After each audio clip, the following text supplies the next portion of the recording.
जय श्री राम दोस्तों, स्वागत है आपका मेरे चैनल भक्ति की शक्ति में। और आज हम बात करेंगे भगवान लक्ष्मण जी की। जी हाँ, आज बात होगी लक्ष्मण जी की। आखिर कौन थे लक्ष्मण जी और वो किसके अवतार माने गए थे? भगवान श्री राम के राज तिलक के समय जानिए क्यों नहीं थे वो मौजूद और उनकी पत्नी क्यों सोई 14 साल तक लक्ष्मण के बदले। तो चलिए शुरू करते हैं नाम लेकर। तो नाम लीजिए, जय श्री राम, जय श्री राम, जय श्री राम। प्रभु श्री राम भगवान विष्णु के अवतार थे। रावण के अत्याचारों से आम जनमानस को बचाने और धर्म की रक्षा के लिए भगवान विष्णु ने भगवान राम के रूप में अवतार लिया था। त्रेता युग में लक्ष्मण प्रभु राम के आज्ञाकारी छोटे भाई बने।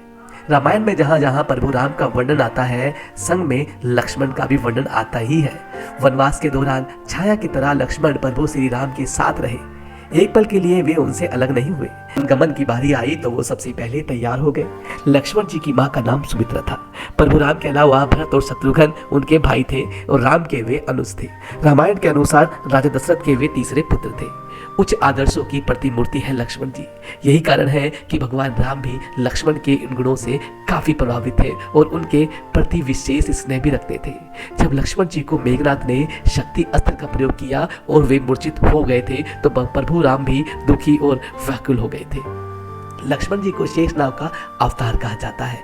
लक्ष्मण हर कला में निपुण थे, दोनों विद्या के वे माहिर थे।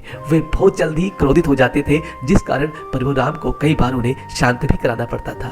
अपने बड़े भ्राता के वे भक्त थे, प्रभु राम की वे किसी भी बात को कभी नहीं टालते थे। लक्ष्मण के अंगद और चंद्रकेतुमल नाम के दो पुत्र थे, जिन्होंने अंगदिया और कुशीनगर की स्थापना की थी। लक्ष्मण जी वनवास के समय भगवान राम और माता सीता की सेवा में लीन रहे। कहते हैं कि वो 14 वर्षों तक नहीं सोए। उनके स्थान पर उनकी पत्नी उर्मिला दिन और रात सोती रही। मेघनाथ का वध इसी कारण लक्ष्मण जी कर सके, क्योंकि मेघनाथ को ऐसा वरदान प्राप्त था कि उसका वध वही कर पाएगा जो 14 साल तक नहीं सोएगा। वनवास के समाप्त होने के बाद श्री राम की राज तिलक के समय लक्ष्मण जोर जोर से हंसने लगे। सभी लोग आश्चर्य में पड़ गए।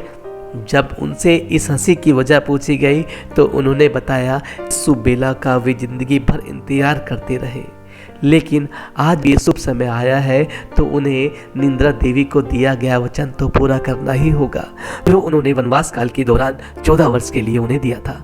कहा जाता है कि लक्ष्मण जी को निंद्रा से 14 साल तक दूर रहने के लिए कहा था और उनकी पत्नी उर्मिला उनके स्थान पर सोएगी। इस बात को निंद्रा देवी ने स्वीकार भी कर लिया, लेकिन एक शर्त उन्होंने रख दी। जैसे ही वह अयोध्या लौटेंगे उर्मिला की नींद टूट जाएगी और वापस उन्हें यानी कि लक्ष्मण को अब सोना होगा।